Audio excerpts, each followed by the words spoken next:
Bismillahirrahmanirrahim. This is the topic where most of the students lose their marks in the exams, but we are gonna ace it within 10 minutes. So let's start. The topic is activation and differentiation of adaptive cells. Activation and differentiation of adaptive cells. So, first, you should know about the difference between innate cells and adaptive cells. About the white blood cells, there are two main arms, innate immune cells and adaptive immune cells. Innate immune cells इस तरह के होते हैं कि जब भी कोई body में इन्फेक्शन होता है they give a very immediate but a non specific response, और अडेप्टिव सेल्स का स्लो लेकिन स्पेसिफिक रिस्पॉन्स होता है to the very first infection. फिर इनमें मेमोरी सेल्स डेवलप हो जाते हैं, और जब री इन्फेक्शन होता है विद द सेम पैथोजन, क्योंकि मेमोरी सेल्स बन गए होते हैं, तो then adaptive cells elicit a very immediate and specific response. Innate cells में आते हैं monocytes, tissue macrophages, neutrophils, eosinophils, mast cells, dendritic cells, and natural killer cells. और अडेप्टिव सेल्स में हमारे पास दो ही टाइप्स हैं सेल्स की, T cells and B cells. यहाँ पे एक बहुत ही इंपॉर्टेंट एमसीक्यू है और कॉन्सेप्ट की बात है, वो ये कि इनेट इम्यून सिस्टम को, मतलब इनेट इम्यूनिटी को अडेप्टिव इम्यूनिटी से जो सेल्स लिंक करवाते हैं ना, they are the dendritic cells. They create a link between innate and adaptive immunity, dendritic cells. और अब हम बात करेंगे एंटीजन प्रेजेंटिंग सेल्स की. एंटीजन प्रेजेंटिंग सेल्स आपके पास चार हैं मेन. कौन कौन से? Dendritic cells, they are called the professional APCs, macrophages, B cells and Langerhans cells. अब हम अपने टॉपिक पे आते हैं, that is the T cell and B cell activation and differentiation. तो एक्टिवेशन के लिए दो सिग्नल्स रिक्वायर होते हैं. One signal is the antigen and the second signal is the को स्टिमुलेशन. और डिफरेंशिएशन के लिए एक ही सिग्नल चाहिए होता है और वो होते हैं cytokine. Cytokines release from the innate cells, from the dendritic cells. अब पहले हमने बात करनी है टी सेल एक्टिवेशन की. इसमें स्टार्ट इस तरीके से होता है कि एक नेव टी सेल होता है और डेंड्राइटिक सेल आता है एंटीजन लेके. Let's make a diagram. ये डेंड्राइटिक सेल है, ये एंटीजन लेके आया. एंटीजन को इसने फेगोसाइटोज किया, इसको प्रोसेस किया, उसके बाद ये चला गया लिम्फ नोड में. Yes, this is again an important point कि ये जो सारी एक्टिवेशन होती है ना, ये लिम्फ नोड्स में होती है. डेंड्राइटिक सेल एंटीजन को प्रोसेस करता है और फिर जाता है ड्रेनिंग लिम्फ नोड की तरफ. अब ये एंटीजन इसकी सरफेस के ऊपर आएगा. डेंड्राइटिक सेल्स ने अब क्या करना है, ये एंटीजन टी सेल्स को प्रेजेंट करना है विया MHC1 एंड 2. MHC1 और 2 एंटीजन प्रेजेंटिंग सेल्स पे MHC कॉम्प्लेक्स 1 और 2 दोनों प्रेजेंट होते हैं. ठीक है, और इस तरफ हमारे पास होगा naive T cell. What is meant by naive? Naive का मतलब ये होता है कि अभी इसका एंटीजन से एक्सपोजर नहीं हुआ. ठीक है, अभी एंटीजन प्रेजेंटिंग सेल आ गया एंटीजन लेके, अब इसने एक्टिवेट हो जाना है. नेव टी सेल है तो ये CD4 भी हो सकता है, CD8 भी हो सकता है. 4 और 8 टी सेल्स के ऊपर होते हैं टी सेल रिसेप्टर ऐसे, और दरमियान में यहाँ पे अब आ जाएगा antigen. This antigen is presented by the antigen presenting cell via MHC complex 1 or 2 to the T cell receptor of the naive T cell. जब इसको एंटीजन एक्सपोजर हो गया तो this is the signal 1. Signal 1 is the antigen and signal 2 is the को stimulation. को stimulation कैसे होती है? डेंड्राइटिक सेल के ऊपर होते हैं मार्कर्स CD80 एंड 86,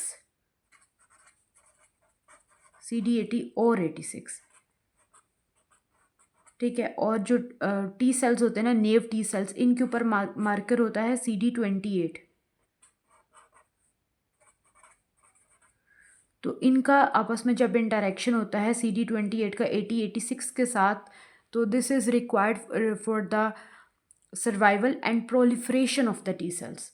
तो first signal is the antigen, second signal is the co-stimulation, and this is required for the survival and proliferation. Comes the differentiation, और उसके लिए जो सिग्नल चाहिए होता है that are the cytokines release from the antigen presenting cells, mainly from the dendritic cells and macrophages. इसको हम next page पर डिस्कस करते हैं। एक्टिवेशन के रिजल्ट में CD4 पॉजिटिव या फिर CD8 पॉजिटिव सेल्स बन गए हैं जिन्होंने अब अपना फंक्शन परफॉर्म करना है। इसमें से जो CD8 पॉजिटिव एक्टिवेटेड सेल्स है ना, they are the cytotoxic cells, तो they perform direct killing of the virus infected और tumour cells by the release of granzymes perforans we have discussed in the previous lecture as well. ये जो CD4 positive helper T cells है ना, इनका अब जो function है, इनका जो आगे पाथवे वो थोड़ा सा कॉम्प्लिकेटेड है, लेकिन हम उसको इजी वे में करते हैं।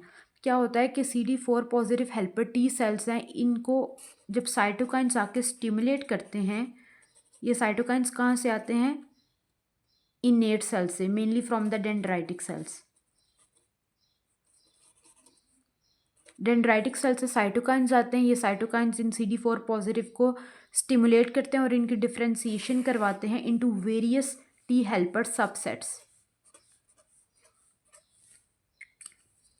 T helper 1, T helper 2, T helper 17, T follicular helper cells and T regulatory cells. अब CD4 पॉजिटिव से कौन सा टी हेल्पर सबसेट बनेगा, ये डिसाइड होता है कि कौन सा साइटोकाइन इन CD4 पॉजिटिव को डिफरेंशिएट करवा रहा है। Better to write all cytokines to avoid mistakes. Okay, अगर साइटोकाइन है इंटरल्यूकिन 12 और इंटरफेरोन गैमा, तो टी हेल्पर 1 सबसेट बनेगा, ठीक है। अब जो टी हेल्पर 1 सबसेट है ना, ये आगे से सिक्रीट करते हैं ये सारे जो आगे टी हेल्पर सेल्स हैं ना, फिर आगे इन्होंने मजीद साइटोकाइन सिक्रीट करने हैं, जिससे ये हेल्प करते हैं अदर इम्यून सेल्स की for the better combat with the infection. T helper 1 subset secrete करता है इंटरफेरोन गैमा मेनली और interleukin 2। If the cytokine is interleukin 4, तो टी हेल्पर 2 सबसेट बनेगा, ये आगे से सिक्रेट करते हैं interleukins 4, 5 and 13। If the cytokine from dendritic cell from the macrophages is interleukin 1, 6 and TGF beta, then T helper 17 subset बनेगा और वो सिक्रेट करेगा interleukin 17। If the cytokine is interleukin 6, interleukin 21, then T follicular helper cells बनते हैं, और ये जो T follicular helper cells हैं ना, then they are responsible for the B cells activation. ये सिक्रीट करते हैं इंटरल्यूकिन 21 और बी सेल्स की एक्टिवेशन करवाते हैं। If the cytokines are TGF beta and interleukin 6, तो टी रेगुलेटरी सेल्स बनेंगे। और टी रेगुलेटरी सेल्स कैसे बनते हैं ये हम प्रीवियस वीडियो में पढ़ चुके हैं, आप पिछली वीडियो देखिएगा, आपको कॉन्सेप्ट क्लियर हो जाएगा। टी रेगुलेटरी सेल्स सिक्रीट करते हैं TGF बीटा, इंटरल्यूकिन 10, और ये क्या काम करते हैं, ये मेंटेन करते हैं इम्यून टॉलरेंस को and prevent auto immunity. So this is how this system works. First, the cytokines from innate cells stimulate differentiation of CD4 positive helper T cells to various T helper subsets. Then various T helper subsets secrete their own cytokines for the execution of immune response. They help other cells. For example, interferon gamma helps macrophages and cytotoxic T cells, natural killer cells. So this is responsible for cell-mediated immunity. T helper 1 subset is required for cell mediated immunity. Then interleukins 4, 5 and 13, they activate B cells, they activate eosinophils, they are responsible for immunoglobulins production, they increase the level of IgE antibodies, so they are responsible for humoral immunity. Then interleukin 17. It is required for the recruitment of neutrophils to the site of infection. Then interleukin 21. We have discussed that it is involved in the activation of B cells. And the last is TGF beta, interleukin 10. They prevent autoimmunity. They suppress immune system. Till now we have discussed about the T cells activation and differentiation. Now comes the B cells. B cells activation के लिए CD4 positive activated T cells चाहिए होते हैं जो कि B sales को activate करते हैं। और आपको पता है कि B cells is one of the antigen presenting cells. ये देखिए, ये बी सेल है और इस तरफ हम बना लेते हैं टी सेल।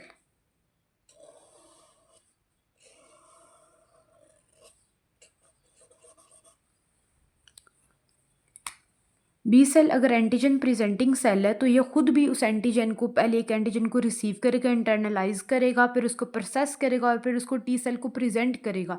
और सेकंड सिग्नल इज़ द को स्टिमुलेशन। और इन दो सिग्नल्स के रिजल्ट में बी सेल्स ने एक्टिवेट होना है, फिर प्लाज्मा सेल्स, मेमोरी सेल्स और एंटीबॉडीज़ बनानी है। ये देखें, ये बी सेल है, इसके ऊपर होता है रिसेप्टर। यहाँ पे एक एंटीजन आता है, ये उस एंटीजन को इंटरनलाइज करता है। तो ये जो एंटीजन स्पेसिफिक रिसेप्टर्स होते हैं, ये इंटरनलाइजेशन जो है ये स्पेसिफिक होती है। फिर ये B cell via MHC system 2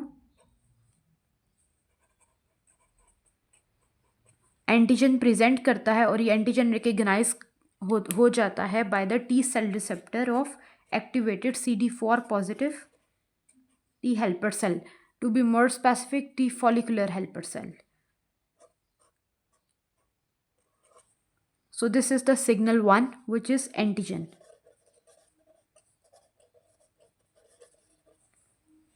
Then the second signal is the co-stimulation. Co-stimulation के लिए CD40 चाहिए होता है। तो CD4 पॉजिटिव सेल्स के ऊपर होता है CD40 लाइगेंड।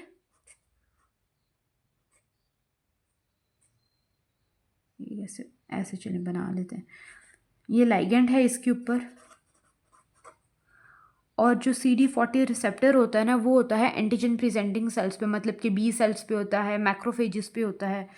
तो ये रिसेप्टर है CD40 और इसका इस लाइगेंड के साथ होता है interaction. This is the second signal which is co stimulation. Now comes the important point, why this co-stimulation is required. Co-stimulation of CD40 ligand to CD40, it is required for the antibodies production. Obviously जब B cells activate होंगे तो antibodies बनाएंगे, immunoglobulins बनाएंगे, फिर उन immunoglobulins की class switching. You must know that the first immunoglobulin which is formed from B cells activation or plasma cells is the immunoglobulin M. अब सिर्फ IgM तो नहीं हमारी बॉडी में चाहिए होता, हमारी बॉडी में तो IgG भी चाहिए, A भी चाहिए और E भी। तो the conversion of IgM to further immunoglobulins, this phenomena is called class switching and this is dependent on the co-stimulation. Class switching होगी और इसके अलावा germinal centres formation, affinity maturation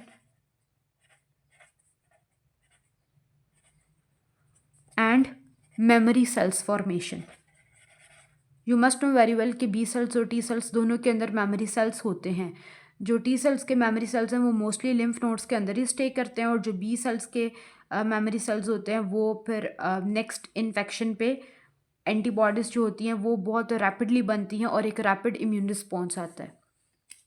okay, so about the class switching, ये important समझने वाली बात है। Class switching होती किसके रिजल्ट में? को स्टिमुलेशन के रिजल्ट में। लेकिन क्लास स्विचिंग को डिसाइड किसने करना है, मतलब कौन सा फैक्टर है जो डिसाइड करता है कि IgM से कौन सी ग्लोबुलिन बननी है, G बननी है, A बननी है या फिर E? तो this depends on the cytokines. Cytokines from where? From this CD4 positive T cells. When this को स्टिमुलेशन टेक्स प्लेस तो बी सेल्स में ये सब इफेक्ट्स आते हैं, और जो टी सेल्स है ना, दे सिक्रीट साइटोकाइंस।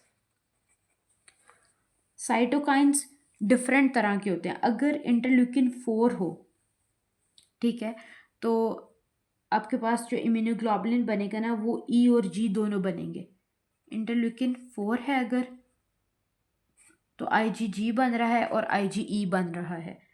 अगर इंटरफेरोन गैमा है तो IgM कन्वर्ट होगा IgG में, और अगर TGF बीटा है तो IgA बनेगा। So this is how cytokines decide that which type of class switching will take place. Hope you understand it. अगर आपको कोई बात समझ नहीं आई तो कमेंट सेक्शन में पूछ लें, और चैनल को सब्सक्राइब ज़रूर करें, वीडियो को लाइक करें, and stay tuned for the next video. अल्लाह हाफिज़।